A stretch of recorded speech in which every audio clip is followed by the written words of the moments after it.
আসসালামু আলাইকুম, আমি আদ্রিতা রহমান তরি এবং প্রিভিয়াসলি আমরা দেখেছিলাম যে কিভাবে আমরা একটা প্রপার HTML ট্যাগ সাজাবো অথবা HTML ফাইল সাজাবো।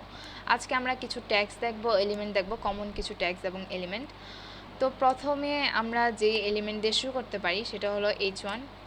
এখানে একটা কথা মনে রাখা ভালো যে আমাদের কোনো কিছুই কিন্তু কেস সেন্সিটিভ না, মানে আমি যদি H1 বড় হাতেরও লিখি তাও এটা কাজ করবে, ছোট হাতের লিখি তাও এটা কাজ করবে। তবে বেটার যে আমরা যদি ছোট হাতে লিখি এটা একটা সুন্দর ফরম্যাট বা দেখতেও একটু ভালো লাগে, কারণ প্রত্যেকটা এলিমেন্ট কিন্তু আমরা দেখতে পাচ্ছি স্মল লেটারে। তো হেডিং কেস 1 আমি এটা বলতে পারি। এরকম হেডিং H1 এর মতো আরও 5টা হেডিং আছে যাদেরকে বলা হলো H2, H3, H4, H5 and H6। তো আমরা চাইলে সবগুলো একসাথে চেঞ্জ করতে পারি।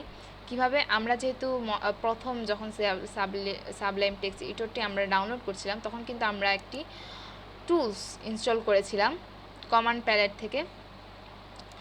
সেই টুলসটি হলো অ্যামেট, যেটা আমরা প্যাকেজটি ইনস্টল করেছিলাম।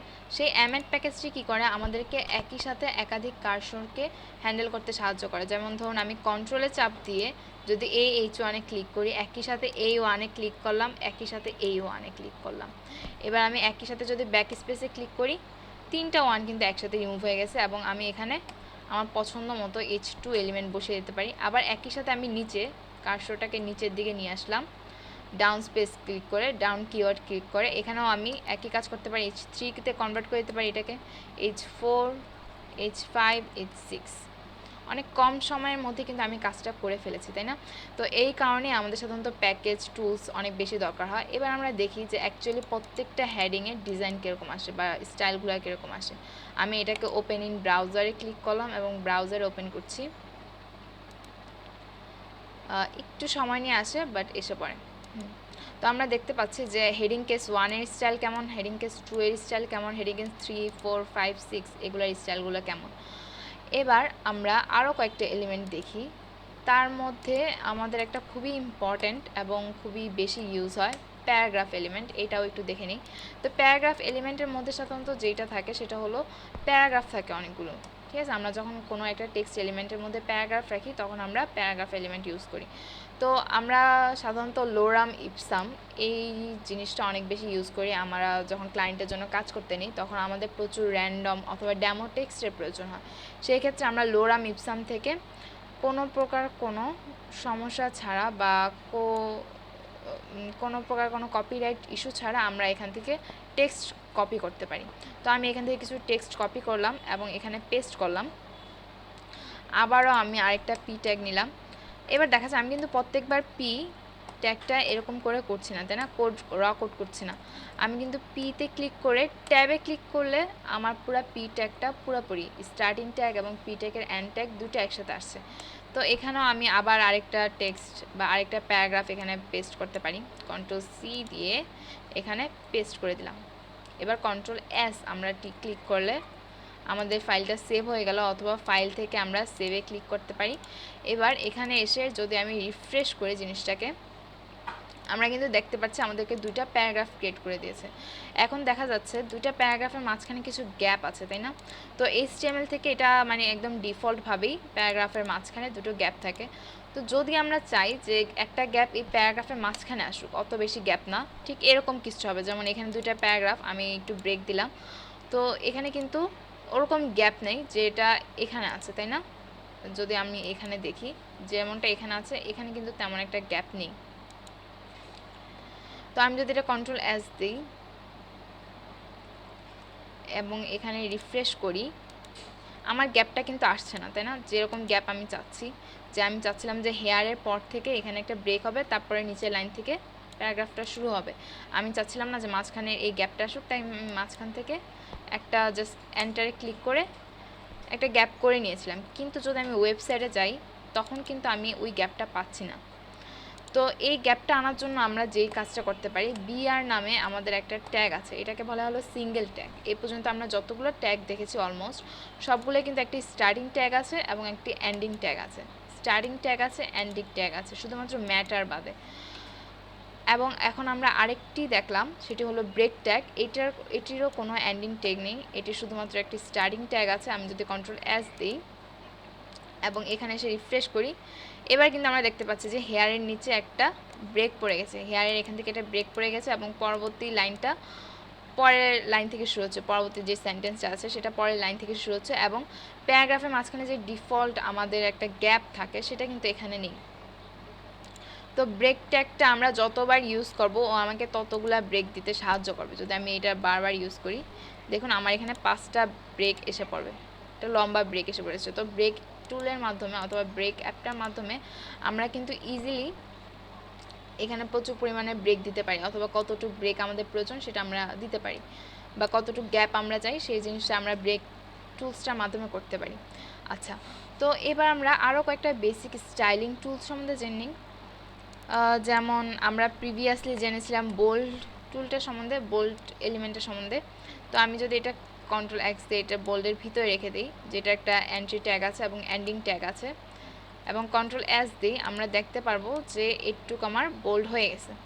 আচ্ছা, তো আমি এটার পিছেও একটা ব্রেক দিয়ে দিই, ব্রেক এলিমেন্ট ইউজ করি। এরকম আমাদের আরও অনেকগুলো স্টাইলিং ট্যাগ আছে, যেমন ইউর মাধ্যমে আমরা আন্ডারলাইন দিতে পারি। কন্ট্রোল এক্স, এটার ভিতরে আমি নিয়ে যাই, কন্ট্রোল ভি দিয়ে পেস্ট করলাম এবং এখানেও আমি ব্রেক ট্যাগটা ইউজ করি।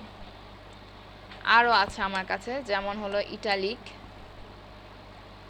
এই ট্যাগটাও আমরা নিয়ে আসতে পারি। এটা কি করবে, এই যে আই যেই এলিমেন্টটা দেখলাম এটা কিন্তু টেক্সটটাকে ইটালিক করে ফেলবে। আরও আছে এমফেসিস ট্যাগ, এটাও অনেকটা ইটালিকের মতো কাজ করে, তাই আমি এটা কাছাকাছি রাখবো না, মাঝখানে আরেকটা ট্যাগ দিই। স্ট্রং নামে একটা ট্যাগ আছে, এই ট্যাগটা আমরা ইউজ করতে পারি। কন্ট্রোল এক্স, কন্ট্রোল ভি, এটাও আমি একটা বিআর দিয়ে ব্রেক দিয়ে রাখি লাস্টের দিকে। কেন ব্রেকগুলো দিচ্ছি, যাতে প্রত্যেকটা একটা সেপারেট লাইনের মধ্যে আসে, আমরা যাতে বুঝতে পারি যে কোন লাইনে কোন এলিমেন্টে ইউজ করা আছে। আরেকটা আছে হলো এমফেসিস, তো এমফেসিস চেকটাও কিছুটা এরকম হবে, কন্ট্রোল এক্স দিলাম এবং এখানে কন্ট্রোল ভি দিয়ে দিলাম। তো আমাদের 1 2 3 4 5 5টা ট্যাগ আমরা দিলাম। এবার আমরা দেখি যে আমাদের আউটপুটটা কীরকম শো করছে। যদি আমি রিলোড করি, দেখা যাচ্ছে যে বোল্ড ট্যাগ আর স্ট্রং ট্যাগটা কিছুটা একরকম দেখতে, কিছুটা না, সম্পূর্ণটা একই রকম কাজ করে। আবার ইটালিক ট্যাগটা এবং এমফেসিস ট্যাগটা অনেকটা একরকম কাজ করে। তো এই ছিল আমাদের কিছু জেনারেল ট্যাগ এলিমেন্টস। আরও অনেকগুলো ট্যাগ এলিমেন্ট আছে, যেমন এখানে একটা অপশন আছে লেখা যে কন্টেন্ট হেয়ার, আমরা এখানে ধরে রাখি যে কন্ট্যাক্ট হেয়ার, এবং এইটাকে একটা খুবই ইম্পর্ট্যান্ট একটা ট্যাগ আমরা এখন ইউজ করব, যেটা নাম হলো এ। ঠিক আছে, এ ট্যাগ অথবা লিঙ্ক ট্যাগও বলা যায় এটাকে। এই ট্যাগের ভিতরে আমি আমার কন্ট্যাক্ট হেয়ার কথাটা রাখলাম।